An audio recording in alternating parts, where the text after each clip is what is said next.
इलाहाबाद के पास में, प्रयागराज के पास में एक गांव था, वहां कुंज बिहारी भगवान का मंदिर था।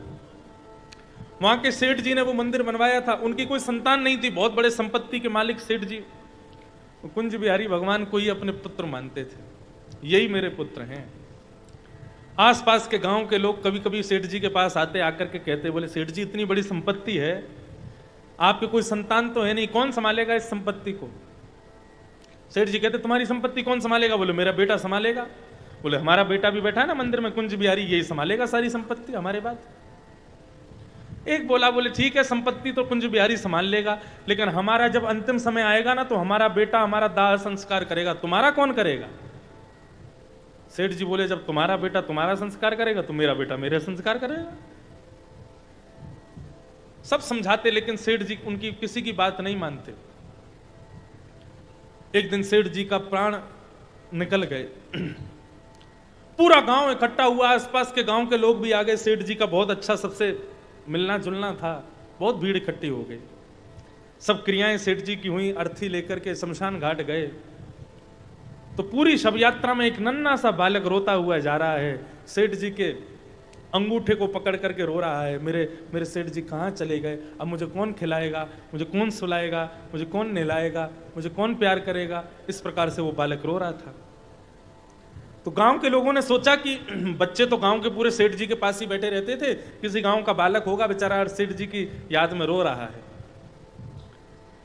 सेठ जी को जब चिता पर रखा तो वो बालक फूट फूट के रोने लगा। तो सबके मन में आया कि भैया सेठ जी के कोई संतान तो थी नहीं, ये बालक इनसे बहुत प्रेम करता है, एक काम करो इसी बालक से ही इनका संस्कार करवा दो।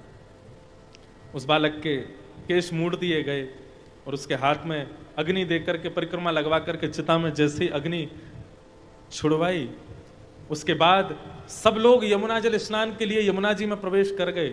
सबने डुबकी लगाई, सब डुबकी लगा के बाहर आ गए, लेकिन वो बालक डुबकी लगा के वहीं से अंतर्ध्यान हो गया। बाहर आकर के देखा, इधर खोजा, गोताखोरों ने भीतर जाके खोजा, लेकिन वो बालक किसी को नहीं मिला। तब एक वयोवृद्ध बोले कि सेठ जी हमेशा कहते थे कि तुम्हारा पुत्र तुमका दाह संस्कार करेगा, मेरा कुंज बिहारी मेरा संस्कार करेगा। अरे जल्दी चलो कुंज बिहारी के मंदिर में चलो। मंदिर में जाकर के देखा तो सामने कुंज बिहारी के वस्त्रों में से यमुना का जल टपक रहा है, मानो कुंज बिहारी यमुना में गोता लगा करके आए। हम ठाकुर जी से कोई संबंध बना लें, हम भूल जाएंगे, लेकिन ठाकुर जी कभी नहीं भूलते। अयोध्या के एक संत ठाकुर जी को अपना चेला मानते थे। अब बताओ, चलो भाई बना लो, बंधु बना लो, मित्र बना लो, कुछ भी बना लो, लेकिन यहां एक संत इनको चेला समझते थे। बोले क्यों? बोले हम वशिष्ठ गोत्रीय ब्राह्मण हैं, तो इसलिए इस नाते से राम जी हमारे चेला हुए। तो वो रोज क्या करते, ठाकुर जी की सेवा करते, और सेवा में जो माला आती ना, उस माला को पहले खुद पहन लेते, अपनी प्रसादी बना के फिर राम जी को पहना देते। कुछ संतों ने विरोध किया, उनके राम जी उनसे छीनने लगे, बहुत रोए बेचारे। तो फिर निर्णय हुआ कि ठीक है राम जी तुम्हारे वापस मिल जाएंगे, लेकिन कल तुमको भरी सभा में सबके सामने माला पहनानी पड़ेगी, और रघुनाथ जी ने झुक करके तुम्हारी माला स्वीकार कर ली तो राम जी तुमको वापस कर दिए जाएंगे, और यदि राम जी नहीं झुके तो तुमको अयोध्या छोड़ के जाना पड़ेगा। रात भर बेचारे रोते रहे, चेला राम अपनी गुरु की लाज नहीं बचाएगा, मैं तेरा गुरु हूं ना, तेरे को नहलाता हूं, धुलाता हूं, भोग लगाता हूं, अपनी प्रसादी माला तुझे पहनाता हूं ताकि तेरा सदैव कल्याण हो। अरे ये मूर्ख लोग क्या जाने इस प्रेम को। कल बेटा तेने आज तक तो झुक के माला कभी पहनी नहीं वैसे, लेकिन कल झुक के माला धारण कर लियो, अपने गुरु की लाज बचा लियो, यही गुरु दक्षिणा दे दियो मोकू। दूसरे दिन महाराज अयोध्या में सब संत इकट्ठे हुए, बीच में रघुनाथ जी की मूर्ति रखी गई और कहा कि अब अपनी माला पहनाओ। संत ने पहले तो माला गले में धारण की, गले में धारण करके अपनी प्रसादी बना करके जैसे ही गले से उतारी तो राम जी की मूर्ति झुक गई और उनकी माला स्वीकार कर ली। कितने उदाहरण दें आपको। जगन्नाथपुरी के पास में एक ठाकुर जी का मंदिर है, टोटा गोपीनाथ उनका नाम है। क्या नाम है? टोटा गोपीनाथ। कैसे ठाकुर जी हैं पता है? बड़े विचित्र हैं। ये पीछे लाल जी खड़े हैं, बाकी अदा से दोनों पैर ऐसे किए और ऐसे बैठे। वो टोटा गोपीनाथ जो है वो मेरी जैसे हम आलती मार ऐसे ऐसे बैठे सुखासन में, वो सुखासन में बैठ के बंसी बजा रहे हैं। क्यों? वहां के जो सेवक थे वो श्री चैतन्य महाप्रभु के शिष्य थे। चैतन्य महाप्रभु से इतना प्रेम करते थे कि उनके बिना एक दिन भी नहीं रहते थे, रोज जगन्नाथपुरी चले जाते थे, उनके पास ही रहते थे। चैतन्य महाप्रभु ने कहा तुम रोज रोज मत आया करो यहां पर। तो बोले आपका विरह होता है, मैं आपके बिना रह नहीं पाता, क्या करूं? तो चैतन्य महाप्रभु ने आज्ञा की तुम एक काम करो, रोज कथा किया करो आपने अपने स्थान पर, जगन्नाथपुरी से 30-35 किलोमीटर दूर कथा में हम रोज आया करेंगे, तो तुमको हमारा दर्शन हो जाया करेगा। ठीक है।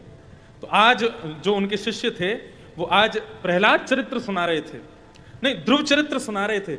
और ध्रुव चरित्र में जब वो प्रसंग आता है कि ध्रुव जी आंख बंद करके ठाकुर जी का स्मरण कर रहे थे, 5 महीने बाद जब ठाकुर जी उनके सामने प्रकट हुए तो ठाकुर जी ने अपने ध्रुव जी के अंतःकरण से अपना स्वरूप अंतर ध्यान कर दिया। तो जिस विरह में ध्रुव जी ठाकुर जी को खोजने लगे, हे श्याम सुंदर कहाँ हो, हे कन्हैया कहाँ हो, हे द्वारिकाधीश कहाँ हो, वो विरह ऐसा हुआ कि चैतन्य महाप्रभु भी आंख बंद करके आसपास जमीन में खोजने लगे, हे श्याम सुंदर कहाँ हो, हे ठाकुर जी कहाँ हो। मिट्टी के ऊपर बैठे थे, जैसे ही ऐसे खोजने लगे तो खोजते खोजते गड्ढा हो गया और वहीं पर ठाकुर जी मिल गए। उनकी मूर्ति को बाहर निकाला तो गोपीनाथ बन गए। अपने शिष्य को सेवा पधरा दी, बोले अब इनकी सेवा रोज किया करो। शिष्य रोज उनकी सेवा करता था। एक समय आया जिस दिन श्री चैतन्य महाप्रभु का प्रणय हुआ। श्री चैतन्य महाप्रभु जगन्नाथ प्रभु में जाकर के जब विलीन हो गए और जब ये खबर उनके शिष्य को पता चली तो इतने टूट गए, इतने टूट गए, उनकी कमर झुक गई।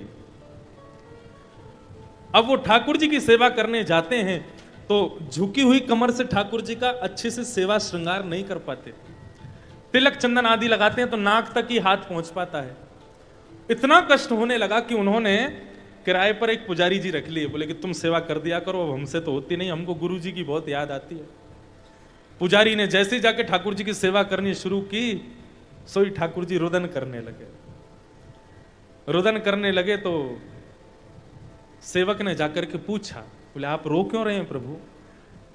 पूरे दिन रोते रहे, ठाकुर जी ने कोई प्रत्युत्तर नहीं दिया। रात्रि में चैतन्य महाप्रभु के वो शिष्य ठाकुर जी के चरणों में सिर रख करके सो गए, तब ठाकुर जी स्वप्न में आए, बोले कि मुझको तुम्हारे हाथ से ही सेवा स्वीकार करनी है, मैं किसी अन्य पुजारी के हाथ की सेवा नहीं लूंगा।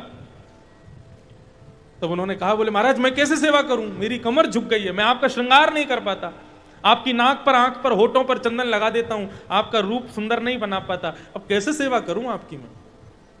ठाकुर जी बोले नेत्र खोल करके देखो, हम तुम्हारे लिए बैठ गए हैं। जैसे ही नेत्र खोल करके देखा तो ठाकुर जी बैठी मुद्रा में बंशी बजा रहे हैं वहां पर, छोटा गोपीनाथ। भक्त एक बार नाता जोड़े तो सही ठाकुर जी से, ठाकुर जी उसके लिए क्या नहीं करेंगे, सब करने को तैयार। इसलिए बंधुओं, जीवन में यदि किसी संबंध का अभाव है तो वो अभाव इसलिए है क्योंकि उस संबंध के स्थान पर भगवान आना चाहते हैं। किसी को पुत्र पुत्री नहीं है तो भगवान को ही मानो, किसी के सखा मित्र नहीं है तो भगवान को ही मानो, सब भगवान हैं। आत्मदेव जी अपने प्राणों का परित्याग करने के लिए वन में जाने लगे तो एक संत मिल गए। उन संतों ने आत्मदेव के मुखमंडल को देख करके कहा, अरे ब्राह्मण देवता कहां जा रहे हो? बोले वन में जा रहा हूं प्राणों को त्यागने। क्यों? संतान नहीं। बोले संतान नहीं है तो प्राणों का त्याग क्यों कर रहे हो? भगवान का भजन करो जाके, और तुम्हारे इस जन्म क्या, तुम्हारे माथे पर लिखा है 7 जन्मों तक तुम्हारे संतान नहीं होगी, जाओ भजन करो भगवान का, खुश रहो, प्रसन्न रहो। आत्मदेव कहने लगे, बोले मैं प्रसन्न नहीं रह सकता प्रभु, आप कृपा करके मुझे संतान प्रदान कीजिए, आप तो संत हैं ना, आप कृपा कर दीजिए ना मुझ पर, और यदि आपने मुझे संतान नहीं दी तो आपके सामने प्राणों का परित्याग कर दूंगा। एक ब्राह्मण को मरता हुआ देखोगे आप? अरे काश आत्मदेव ने इतनी जिद भगवान की प्राप्ति के लिए कर दी होती, संत से नहीं की, संतान की प्राप्ति के लिए जिद की। संत ने एक फल में अपनी संपूर्ण तपस्या का फल अभिमंत्रित करते दे दिया, बोले आत्मदेव अपनी पत्नी को खिला देना, और 1 साल के नियम बता रहा हूं, 1 साल तक अपनी पत्नी को कहना इन नियमों से रहेगी तो उसका अच्छा पुत्र जन्म लेगा उसके गर्भ से। क्या क्या नियम? सत्यम शौच्यम दया दानम एक भुक्तुम तु भोजनम वर्षा विद स्त्रिया कार्यम तेन पुत्रोति निर्मल। सावधानी से सुनो। जिनके घर में माताएं गर्भवती हैं, जो मां बालक को जन्म देने वाली है, उसको 1 वर्ष तक इन नियमों का पालन करना चाहिए। गर्भ में जब बालक हो तब पहला नियम सत्यम, जितना हो सके सत्य बोले, झूठ का आश्रय बिल्कुल ना ले जब बालक गर्भ में हो। दूसरा, शौचम, पवित्रता का विशेष ध्यान रखे, ज्यादा अपवित्र स्वयं को ना रखे, ना रहने दे आप आसपास। जैसे मंदिर में ठाकुर जी रहते हैं वैसे ही अपने गर्भ को मंदिर समझ के भीतर ठाकुर जी विराजमान है, ऐसा भाव रखना चाहिए। तो 1 वर्ष तक सत्य बोले। दूसरा, शौचम, अत्यंत पवित्रता रखे। तीसरा, दया, सब पर दया करे, क्रोध ना आने दे अपने अंदर। 9 महीने तक तो ये नियम करने ही करने हैं। दानम, रोज प्रातःकाल उठ करके किसी ना किसी वस्तु का दान, कभी अन्न का दान, कभी वस्त्र का दान, कभी किसी अन्य वस्तु का दान, रोज कुछ ना कुछ दान करे अपने हाथों से। और 5वां नियम थोड़ा सा कठिन है लेकिन कर लें तो अच्छा। एक भुक्तुम तु भोजनम, केवल 1 बार भोजन करे दिन में। आप बोलोगे महाराज जी संभव नहीं है, एक आदमी नहीं पाता, हम भी पाते हैं, घर का बालक भी तो पाता है, 1 बार में कैसे चलेगा। तो यहां भोजन के लिए कहा गया 1 बार करो, फल कितने भी खाओ, आदि वस्तुएं कितनी भी पाओ, लेकिन भोजन केवल 1 ही बार करो। यदि ये 5 काम कोई कन्या 1 वर्ष तक जब बालक गर्भ में हो तब तक ये क्रिया करे तो वर्षावधि स्त्रिया कार्यम तेन पुत्रोति निर्मलम, उनको उनके यहां एक अत्यंत पवित्र बालक का जन्म होता है जो ये इन नियमों का पालन करते हैं। संत ने आत्मदेव से कहा जाकर के फल अपनी पत्नी को खिला देना, और ये नियम है, इन नियमों का पालन करे। आत्मदेव आए और आकर के अपनी पत्नी को फल खिलाया नहीं, दे दिया, खा लेना, और ये नियम है, इनका पालन कर लेना, जल्दी से खा लो इसको। पत्नी कौन? धुंधुली, जाने कहां से संत के यहां से फल ले आए हैं, इसको खाने से कोई बालक होता है? अरे इसमें इतनी शक्ति है तो हमारे घर की गाय भी बांझ है, वो इस फल को खा लेगी, देखते हैं बालक होता है कि नहीं। और रही बात मेरी, तो मेरी एक सहेली है, उसके यहाँ 9 बालकों ने जन्म ले लिया, 10वां होने वाला है। उसके यहाँ पैसे की बहुत कमी है, मैं उसको बहुत सारा धन द्रव्य दे दूंगी, उसके 10वें बालक को मैं ले आऊंगी, और फल का भी निरीक्षण हो जाएगा यदि गाय ने बालक को जन्म दे दिया तो। फल जाकर के गाय को खिला दिया। बंधुओं, गाय ने उस फल का सेवन किया। अब गाय ना चाहते हुए भी इन 5 नियमों का पालन करती ही है। गाय परम सत्या है, गाय का सदा सर्वदा वो पवित्र ही रहती है, उसका मलमूत्र भी पवित्र रहता है। तो सत्य भी है, शौच भी है, दया, गाय से बड़ा दयावान कौन होगा? सबको अपना दुग्ध प्रदान करती है, कोई हाथ फेर दे उसको भी सब पर कृपा करती है, दया भी है। दानम, उससे बड़ा दानी कौन होगा? अपने दुग्ध को पूरे विश्व को प्रदान कर देती है, उससे बड़ा दानी कोई नहीं। और सारे जीव तो कार्बन डाइऑक्साइड ही देते, गाय तो देती भी ऑक्सीजन ही है, सबको दान करती है। मानव को जीने के लिए श्वास भी गाय प्रदान करती है। तो उसके जीवन में सत्य भी है, पवित्रता भी है, दया भी है, दान भी है। एक भुक्तुम तु भोजनम, गाय कोई ज्यादा भोजन नहीं करती, केवल चारा खाती है, एक समान साधारण सा भोजन करती है। ये 5 प्रकार के नियम गाय के द्वारा पालन अपने आप ही हो गए, और फल उसने खाया ही था। 9 महीने बाद धुंधुली एक अपने सहेली के पुत्र को घर में ला करके दिखा दिया, बोले देखो मेरे पुत्र हुआ है। 9 महीने से अपने मायके में थी। 9 महीने बाद सहेली के पुत्र को लाके आत्मदेव जी को दे दिया। आत्मदेव जी आनंद करने लगे, उत्सव मनाने लगे, मेरे घर में पुत्र हुआ है। उस पुत्र का उत्सव मना ही रहे थे, तभी उन्होंने देखा कि गौशाला में गाय भी एक बालक को जन्म दे रही है, वह भी बिल्कुल एक मानव के समान पुत्र को जन्म दे रही है। तब गाय के गर्भ से श्री गोकर्ण जी महाराज का प्रादुर्भाव हुआ। दोनों बालकों का नामकरण संस्कार हुआ। तो धुंधुकारी का पहले नाम अच्छा नाम रखा जा रहा था। कौन रख रहे थे? आत्मदेव रख रहे थे, लेकिन धुंधुली बोली मैंने गर्भ में रखा, मैं नाम रखूंगी इसका। बोले तो रख लो। बोले मेरा नाम धुंधुली, मेरे बेटे का नाम धुंधुकारी। आत्मदेव बोले बड़े बेटे का नाम तुमने रख दिया, छोटे बेटे का नाम हम रख देंगे। बोले इसका नाम क्या? बोले गोकर्ण। गोकर्ण का अधिकतर अर्थ बताया जाता है जिसके कान गाय के जैसे हों वो गोकर्ण है। शरीर मानवों जैसा, कान गाय जैसे। लेकिन गोकर्ण का एक अर्थ क्या होता है? गो कहते हैं ज्ञान को, और कर्ण माने कान। जो अपने कानों से अधिकतर केवल ज्ञान की ही चर्चा सुनता हो उसको भी गोकर्ण कहते हैं। 2:30 बजे से यहां बैठे जितने भी वैष्णव हैं सब गोकर्ण हैं। क्यों? ज्ञान सुन रहे हैं, ठाकुर जी की चर्चा सुन रहे हैं। गौ माने ज्ञान, कर्ण माने कान। गोवर्धन, गो माने ज्ञान, उसका जो वर्धन करे वो गोवर्धन। गोपी, गो माने ज्ञान और पी माने जो उसको पिलावे या उसको पिए, उसको गोपी कहते हैं। तो गोकर्ण जी का जन्म हुआ, धीरे धीरे दोनों बालक बड़े हुए, धुंधुकारी महान दुष्ट हुआ। बच्चों का नामकरण बहुत सोच समझ के करना चाहिए। आजकल थोड़ा सा बदलाव हुआ है, आज की जनरेशन नाम तो बढ़िया रखती है लेकिन गुरुजनों से पूछ करके नहीं रखते, गूगल से पूछते हैं बच्चे का नाम क्या होना चाहिए। ब्राह्मण देवता से पूछ लेंगे अक्षर क्या आया हमारे बच्चे के नाम का, बोले अक्षर आया क, तो फिर गूगल पे डाल देंगे क शब्द से बढ़िया नाम बताओ बच्चों के लिए, फिर उससे नाम रख देते हैं बच्चों का। बच्चों के नाम होने चाहिए सुंदर, क्योंकि जैसा नाम होता है ना वैसे ही गुण उसके भीतर फिर आने लग जाते हैं। और जो निकनेम होते हैं ना घर के, पिंटू, चिंटू, टिंटू, और ये अधिक अधिक प्रकार के सोनू, मोनू, टीटू, जो भी नाम रखते हैं घर के, ये भी नाम अच्छे ही होने चाहिए। काना कह लो, गोविंद कह लो, गोपाल कह लो, कृष्ण कह लो, कुछ और कह लो, लेकिन ये शॉर्ट फॉर्म टिंटू मिंटू जो रख देते हैं ये सब नहीं होने चाहिए। इससे गलत प्रभाव पड़ता है बालक के जीवन पर। नाम बहुत सोच समझ के होना चाहिए बालक का।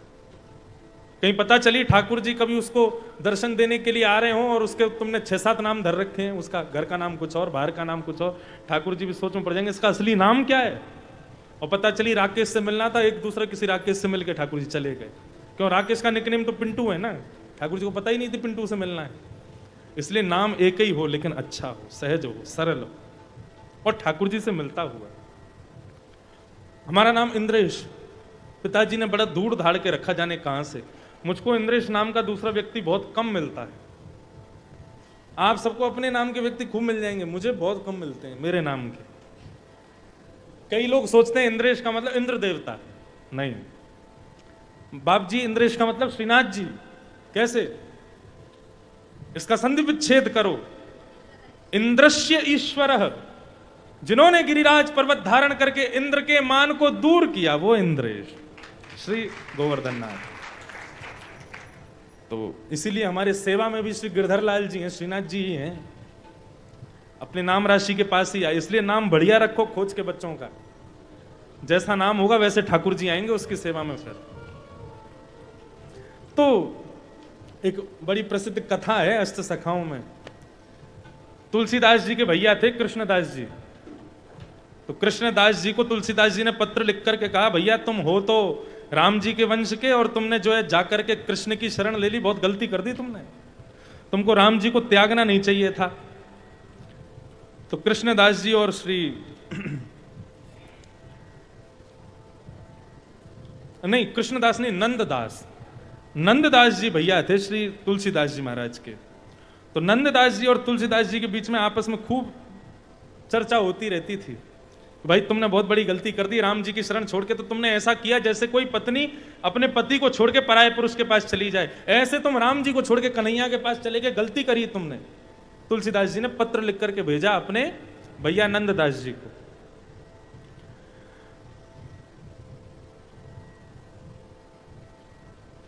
नंददास जी ने विपरीत पत्र लिख करके भेजा, हम चाकर रघुनाथ के जन्म जन्म के दास, रूप माधुरी मन हरियो डार प्रेम की फांस। बोले हम चाकर तो राम जी के ही हैं भैया, हम जन्म जन्म उनके दास ही रहेंगे, लेकिन कहा करें या नंद नंदन की रूप माधुरी ने ऐसा अपनी ओर हमको आकर्षित किया है, ऐसा अपने चरणन में लगाया है कि अब इनके ही है गए हैं, या मैं हमारो कोई बस ना चले। तुलसीदास जी ने फिर पत्र लिख करके नंददास जी को भेजा, धाम रुचे तो रहो अयोध्या, पुरी रुचे रहो काशी, बन रुचे रहो दंड कारण में, गिरि कामद अविनाशी। बोलिए यदि धाम में रहने का मन करे तो अयोध्या में रहना चाहिए, और पुरी में रहने का मन करे तो काशी में रहना चाहिए, और वन में रहने का मन करे तो दंडकारण्य वन में रहना चाहिए, और पर्वत की श्रृंखला में रहना चाहिए तो कामतानाथ यानी चित्रकूट में रहना चाहिए। नंददास जी ने जब ये पत्र देखा तो नंददास जी ने दूसरा पत्र लिख दिया, बोले क्या, जो गिरि रुचे तो रहो गोवर्धन, गाम रुचे बसो नंद गाम, नगर रुचे तो बसो मधुपुरी, शोभा सागर अति अभिराम। सरिता रुचे तो बसो श्री यमुना तट, सकल मनोरथ पूरन काम। नंददास कानन रुचे तो बसु भूमि वृंदावन धाम। तुलसीदास जी महाराज ने जब ये पत्र देखा उनका, तो बोले बड़े बड़े महिमा गा रहे हो ब्रजमंडल के, कहा कमी रघुनाथ के छोड़ी कुल की कहानी। रघुनाथ जी के यहाँ क्या कमी है जो तुम छोड़ छाड़ के वहां नंद उनके पास में चले गए हो, नंद नंदन की सेवा में चले गए हो, क्या कमी है रघुनाथ जी के? तब नंददास जी कहते हैं, अनुरागी मन है गयो सुन मुरली की तान। मेरा तो ठाकुर जी की मुरली सुनकर के मन मन में लग गया। और भैया गलती मेरी नहीं है कि मैं यहां नंद नंदन को दास बन गया हूं, गलती तो आप परिवार वालों की है। तुलसीदास जी बोले क्यों, हमारी गलती क्यों? बोले आपने मेरो नाम रखो तो रघुनाथ दास, तो मैं राम जी कोई दास बनो रहे, तो आपने मेरो नाम ही रखो नंद दास। मेरो नाम ही नंद दास है, मैं जन्मते ही नंद दास हूं, या हमारे नंद की सेवा में आया हूं, नंद लाला की सेवा में आ गया हूं। तो मैं ये बात क्यों बता रहा हूं, नाम से बहुत बड़ा प्रभाव पड़ता है जीवन पर।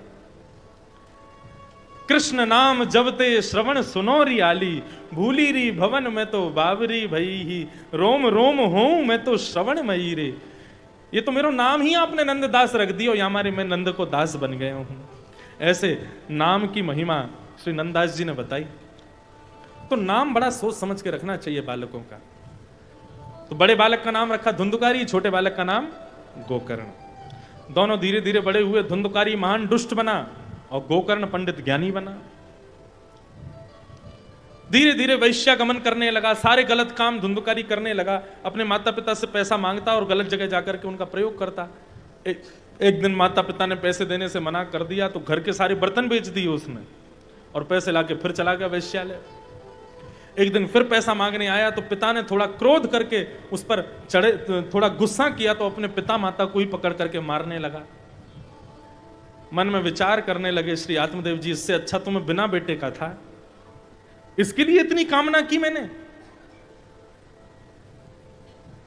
घर छोड़ करके चले गए और श्री गोकर्ण जी की मैया धुंधुकारी की मैया धुंधुली को जब एक दिन प्रहार किया धुंधुकारी ने, तो अपने पुत्र के प्रहार से बचने के लिए वन में दौड़ने लगी। अंधेरा था, एक कुएं में गिर गई, उनके भी प्राण निकल गए।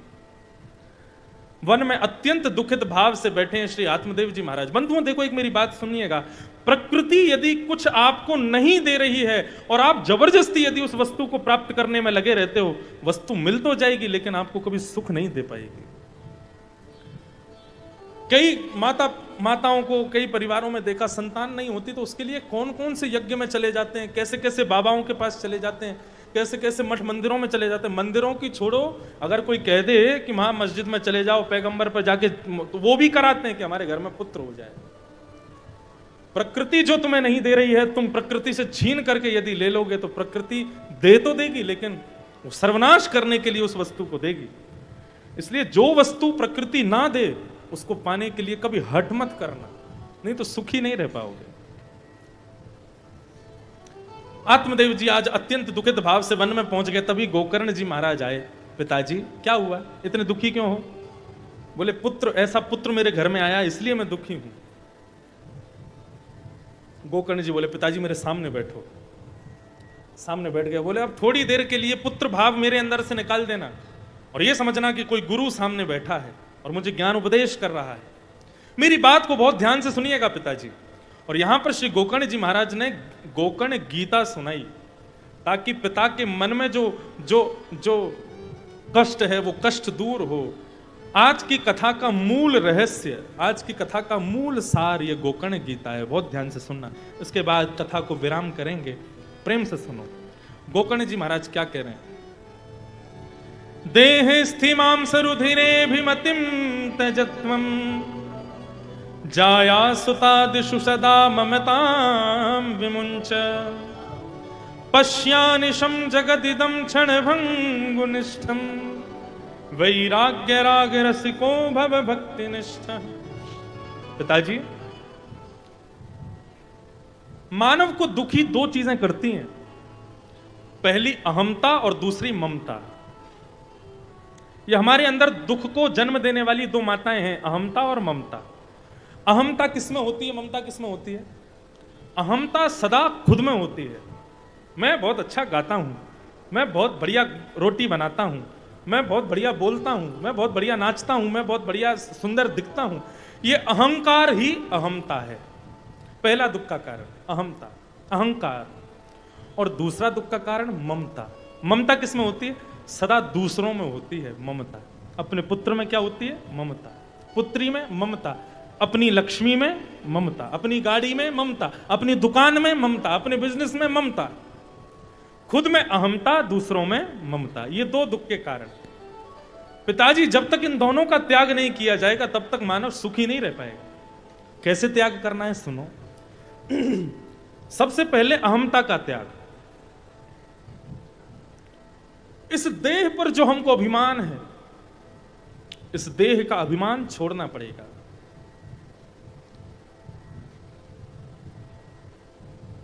पूज्य पिताजी महाराज गाते हैं, मैं नहीं, मेरा नहीं यह तन, किसी का है दिया। मैंने अपना फोन दे दिया, पंडित जी थोड़ी देर अपने पास रख लो इसको। और पंडित जी सबको दिखाए जा रहे हैं, एप्पल का फोन है, मेरा फोन है। तो ये अभिमान वो कर रहे हैं, तो ये उनकी मूर्खता है। क्यों? फोन तो मेरा है ना।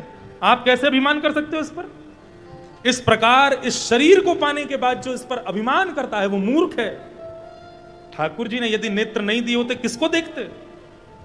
मेरा जन्मदिन था एक बार, कनाडा में था मैं, तो वहां पर बहुत सारे कथा के बीच में जन्मदिन था, जितने श्रोता सब गिफ्ट लेकर के आए। तो जिनके यहां मैं रुका था उन्होंने पूछा, महाराज जी पूरी गाड़ी भर गई, इतना सारा सामान मिला आपको, कल बताइएगा सबसे बढ़िया किसका गिफ्ट था। दूसरे दिन सुबह सारे गिफ्ट खोले जा रहे थे, तो बोले महाराज जी कौन सा गिफ्ट सबसे बढ़िया लगा आपको? मैंने कहा वो मेरा शायद 22 या 23वां जन्मदिन था। तो मैंने कहा 22 साल पहले सबसे बढ़िया गिफ्ट भगवान ने दिया ये शरीर, इससे बढ़िया गिफ्ट कुछ नहीं है। ये किसी ने चश्मा दिया, लेकिन ठाकुर जी ने आंखें ही नहीं दी होती तो कहां पहनता है इनको? अच्छा, बिना आंख वाले भी चश्मा तो पहनते हैं। ठाकुर जी ने कान ही नहीं दिए होते तो कहां टांगता चश्मे को? खुंटी ठुकवानी पड़ती यहां पे 2, उस पर चश्मा टांगता। फिर किसी ने जूते दिए पहनने को, ठाकुर जी ने पैर ही नहीं दिए होते, कहां पहनता इन जूतों को? किसी ने घड़ी दी, हाथ ही नहीं दिए होते तो कहां पहनता घड़ी को? अरे किसके ऊपर अभिमान करते हो? ये शरीर तुम्हारा हो तो अभिमान करो ना, है ही नहीं। और यदि है तो फिर एक काम करो, एक दिन ये बाल सफेद होने शुरू होंगे, रोकना इसको, बोले वे तू बाल सफेद मत होना कभी भी। हो पाएगा क्या? कानों से कह देना, ए कान तू कभी बहरा मत होना, कभी तेरा सुनने की जो शक्ति कम नहीं होनी चाहिए, मानेगा क्या तुम्हारी बात? आंखों से कह देना तुम कभी धुंधली मत हो जाना, मानेंगी क्या? एक दिन चश्मा चढ़वा ही लेंगी आंख। क्यों? ये तुम्हारे वश में नहीं। जो तुम्हारे वश में नहीं है, जो तुम्हारी आज्ञा का पालन करता नहीं, उस पर अभिमान क्यों करते हो? अच्छा, तो एक ये तो आप कह रहे हो कि आप कहोगे कि महाराज जी ये तो आपने वृद्धावस्था की बात बताई, 6 बज रहे हैं, कई लोगों को आधे घंटे में भूख लगनी शुरू हो जाएगी है? अपने पेट को कह रहे हैं चुपचाप बैठा रहे, आज भोजन नहीं मिलेगा तुझको। मानेगा तुम्हारी बात? नहीं मानेगा। भोजन देना ही पड़ेगा, क्योंकि शरीर तुम्हारे वश में नहीं, और जो तुम्हारे वश में नहीं उस पर अभिमान किस बात का? इसलिए पिताजी सबसे पहले इस शरीर से अहमता छोड़ो। जो मिला है वह हमेशा पास रह सकता नहीं, जो मिला है वह हमेशा पास रह सकता नहीं। कब बिछुड़ जाए ये कोई राज कह सकता नहीं, कब बिछुड़ जाए ये कोई राज कह सकता नहीं। आप में से कितने लोग मुझे दावा कर सकते हो कि कल की कथा में आओगे? कह सकते हो? जो दावा करके जा रहे हैं ना, अपनी जिम्मेवारी पे जाना। अरे बंधु, मैं दावा नहीं कर सकता कि मैं कल कथा सुनाऊंगा। इस जिंदगानी का कोई भरोसा नहीं। जिंदगानी का खिला, मधुवन किसी का है दिया। जिंदगानी का खिला, मधुवन किसी का है दिया। मैं नहीं, मेरा नहीं, यह तन किसी का है दिया। मैं नहीं, मेरा नहीं, तन किसी का है दिया।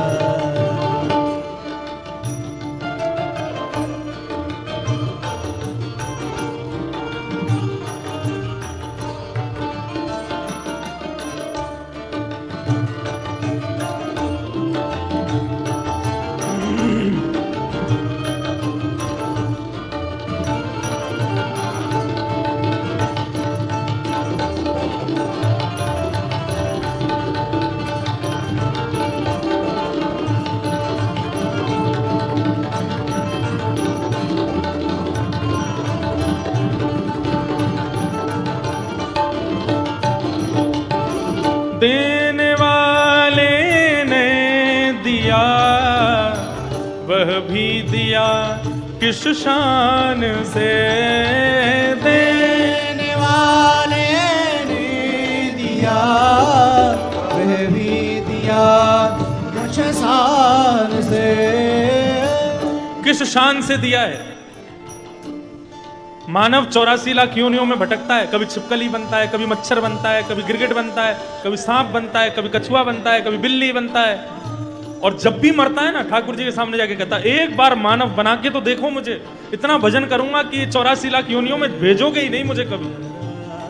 भगवान कहते नहीं, अभी तू जा, फिर से मछली बन, अब जाके मछली बन के फिर मर के जाते हो, तब भगवान से कहते हो प्रभु एक बार इंसान बना दो, क्योंकि एकमात्र इंसान ही ऐसा जन्म है जिसके माध्यम से मैं ये जन्म मरण के बंधन से मुक्त हो सकता हूं। भगवान कहते हैं इंसान बना दूं? बोले बना दो, एक बार बना दो। वचन दे के जा, खूब भजन करेगा। बोले बहुत भजन करूंगा, बहुत कथाएं सुनूंगा आपकी, खूब आपकी तीर्थ यात्रा करूंगा, खूब आपकी सेवा करूंगा, इतना भजन करूंगा कि एक दिन मुझे अपने पास सदा सर्वदा के लिए बुला लोगे, फिर कभी पृथ्वी पे भेजोगे नहीं आप।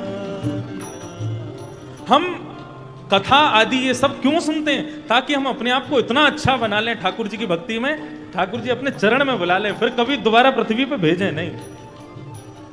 एक बार बाप जी बद्रीनाथ में कथा कर रहा था मैं, इतना सा बालक वो मेरे पास आके बोला, बोले महाराज जी, शायद जोधपुर का ही था, कहां से था मुझे पता नहीं, उस बच्चे का गला पूरा कटा हुआ था, यहां से अपने पिता के साथ स्कूटर पे जा रहा था, तो पतंग उड़ा रहे थे, तो मंजा सड़क पे आ गया, उससे उसका बेचारे का गला कट गया था पूरा, टांके लगे हुए थे यहां से। छोटा सा बालक, उसने कहा मुझे महाराज जी आपसे एक प्रश्न करना। मैंने कहा कथा के बाद कमरे में आना, वहां बताऊंगा। बद्रीनाथ में कमरे में आया, मैंने कहा पूछो बेटा क्या पूछना है।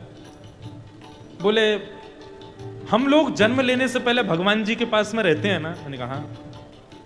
हमको अपने आप से दूर क्यों कर देते हैं? क्या हम उनको अच्छे नहीं लगते?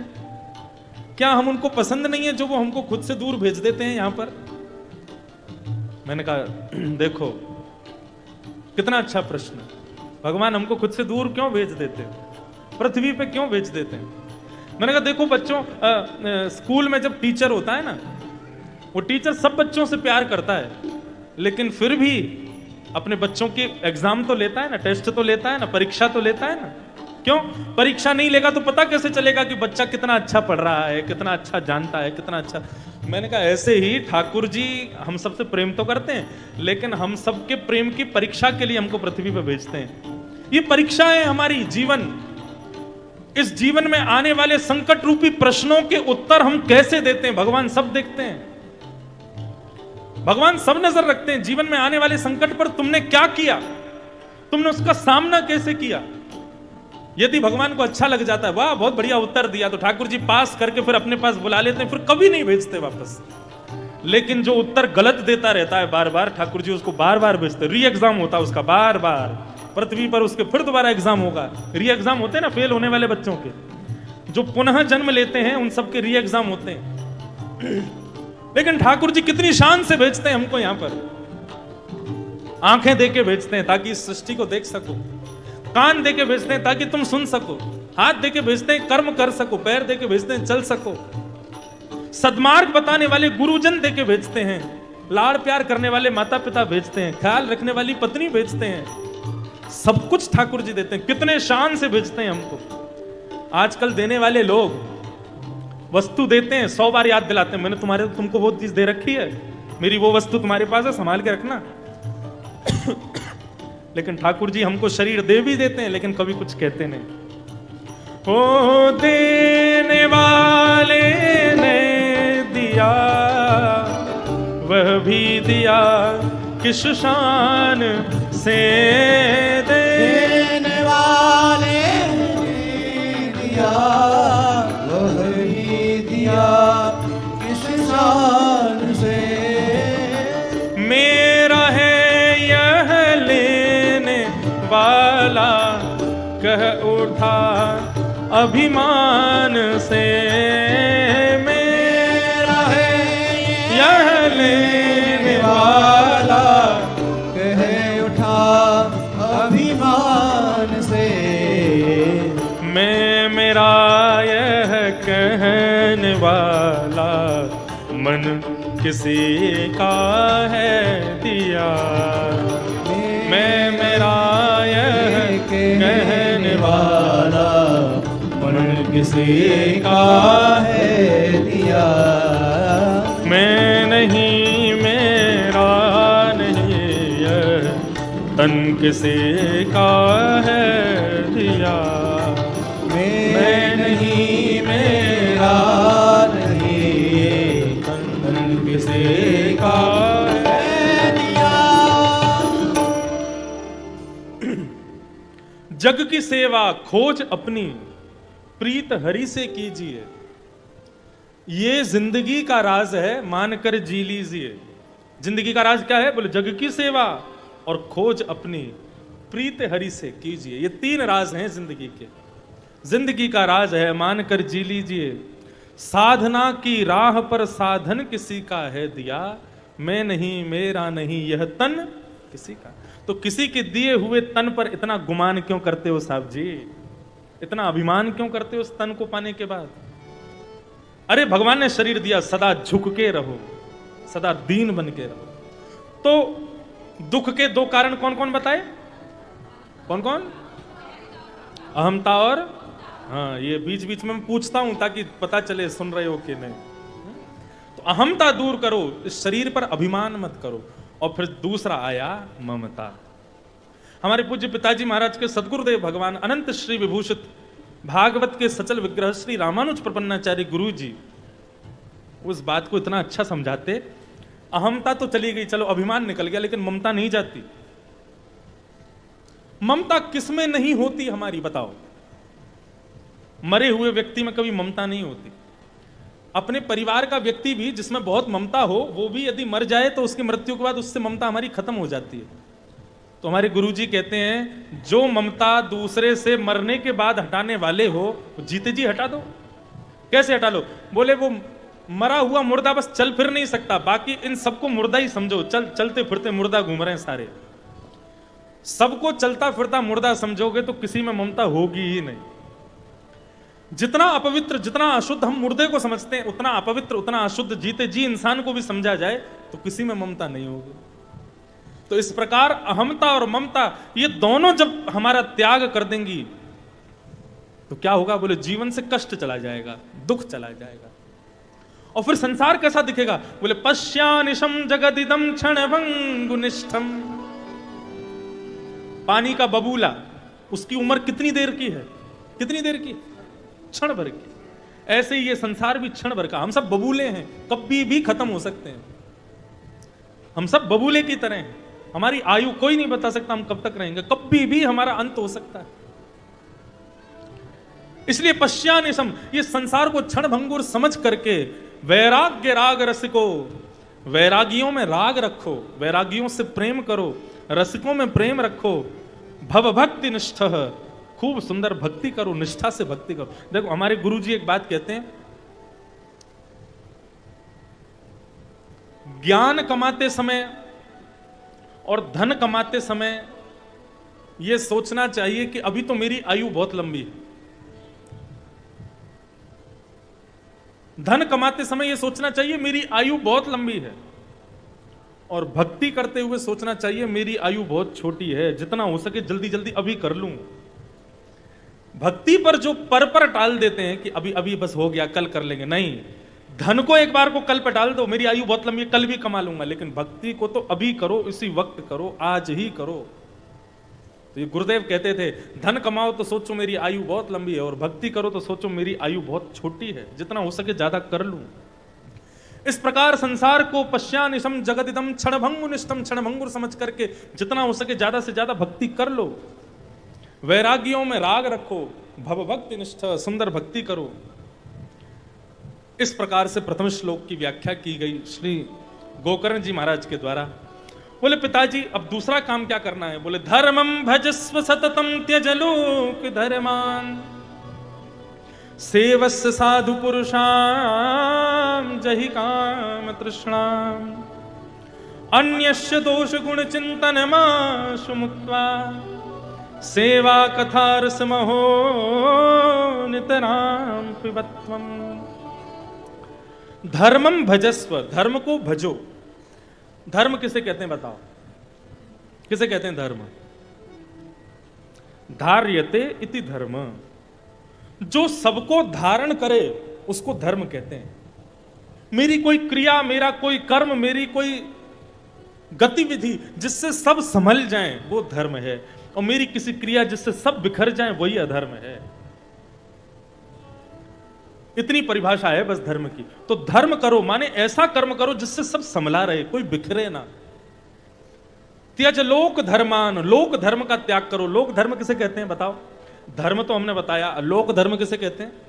लोक धर्म कहते हैं बुआ जी नाराज नहीं हो जाए, जीजा जी मुंह नहीं फुला लें, सासू मां रूठ के बैठी है इसको मनाना है, पति रूठा बैठा है इसको मनाना, ये सब लोक धर्म है। भागवत जी कहती हैं वैष्णव को चाहिए लोक धर्म का त्याग करे, रूठे तो रूठे रहो। रूठे चाहे राजा वासे कछु न काजा, एक तू ही महाराजा और कौन पास जाएंगे। रूठे चाहे भाई वासे कछु ना भलाई, एक तू ही है सहाई और कौन को सराहेंगे। रूठे चाहे शत्रु और मित्र आठों याम, एक तेरे चरणन के नेह को निभाएंगे। जग सारा झूठा एक तू ही है अनूठा, रूठ जाए चाहे सारा जग पर तू ना रूठा चाहे। और तो रूठे भले रूठे पर तुम मत रूठो मालाधारी। ठाकुर जी कभी ना रूठे हमसे, ऐसी क्रिया करते चलो। ठाकुर जी कभी नाराज ना हो जाएं हमसे, बस उसका ध्यान ज्यादा रखो। लोक धर्म का त्याग करो। सब रूठ रहे हैं, रूठने दो, ठाकुर जी नहीं रूठने चाहिए। सेवस्य साधु पुरुषाम जहि काम तृष्णा, काम तृष्णा का त्याग करके साधु पुरुषों की सेवा करो। और सबसे ज्यादा जरूरी बात, अन्यस्य दोष गुण चिंतन माशु मुक्त्वा। व्यक्ति अभी जो मैंने जितने सारे काम बताए ना ये सब कर लेगा, लेकिन एक दुर्गुण उसके अंदर फिर भी रहता है। क्या? दूसरों में दोष और गुण को देखना। इसमें तो ये अच्छा ही है, हैं? ये व्यास जी कैसे चुटकुला तो सुनाते ही नहीं है। हमने वहां कथा सुनी थी तो व्यास जी के सिर पर केले के पत्ते बांधे गए थे, यहां तो बांधा ही नहीं गया। ये व्यक्ति तो ऐसे थे, वो व्यक्ति ऐसा है। हम दूसरे के चले जाने के बाद उसके पीठ पीछे उसके दोष गुणों को जो चिंतन करते हैं ना, इसको निकालो अंदर से। दूसरे में दोष गुण देखना ये एक बीमारी है। कौन सी बीमारी? राग और द्वेष बीमारी है हमारे अंदर। किसी ने मुझे माला पहनाई, बाप जी ने आज इतनी मोटी माला पहनाई, महाराज मन तो कर रहा था पहन के पूरी कथा करूं, लेकिन मेरी गर्दन अकड़ जाती अगर मैं पहन के रखता, इतनी भारी थी। लेकिन उससे भी ज्यादा भारी माला थी, लेकिन प्रेम बहुत हल्का है बाप जी का, प्रेम बहुत सहज है बाप जी का, बिल्कुल एक मातृवत वात्सल्य। जब भी मिलने जाता हूं, जब भी आता हूं, इतने प्रेम से बाप जी मिलते हैं, मानो ऐसा लगता है एक माँ अपने विदेश गए हुए बालक से बहुत वर्षों बाद मिल रही हो, ऐसा भाव बाप जी का लगता है। और मैं उसी भाव की वजह से यहाँ कथा करने आया। सच बताएं, मैंने कुछ नहीं पूछा, कथा कहाँ होगी, कैसी होगी, क्या होगा, कुछ बस बाप जी को सुना नहीं है। 3 साल से अटकी पड़ी है कथा, इस बार ये करके ही आनी है, पूरी सुना के ही आनी है। पहले भाव रहता था भाई जोधपुर में पहली बार कथा करने आवे, यहाँ के हजारों लोग सुनना चाहते हैं कथा, बड़ी जगह पे कथा होगी तो जाएंगे, ये होगी वो होगी तो जाएंगे। लेकिन फिर भाव आया, बोले अरे भैया जीवन छोटा सा है, जोधपुर में बाप जी शायद इसलिए बुला रहे हो कि तुम एक बार आओ फिर जोधपुर में आते ही रहोगे, यहाँ के वैष्णव जन बुलाते रहेंगे। तो इस बार भाव बनाया कि चलो बाप जी को कथा सुनाने चलते हैं, और मैं सत्यम उन्हीं को ही सुना रहा हूं। बाकी कोई सोवे हंसे रोवे कुछ भी करे कोई आपत्ति नहीं, बाप जी पूरी कथा सुन रहे हैं, बस मन प्रसन्न है उसी बात से। अब ये बस 7 दिन के लिए आप देवहूति माता और ये कपिल बैठे हैं, कपिल देवहूति संवाद चल रहा है। कपिल भी तो अपनी मां को कथा सुनाते हैं ना, अभी आएगा परसों प्रसंग। तो दूसरों में दोष गुण नहीं देखना चाहिए, उसके दोष गुणों का चिंतन नहीं करना चाहिए।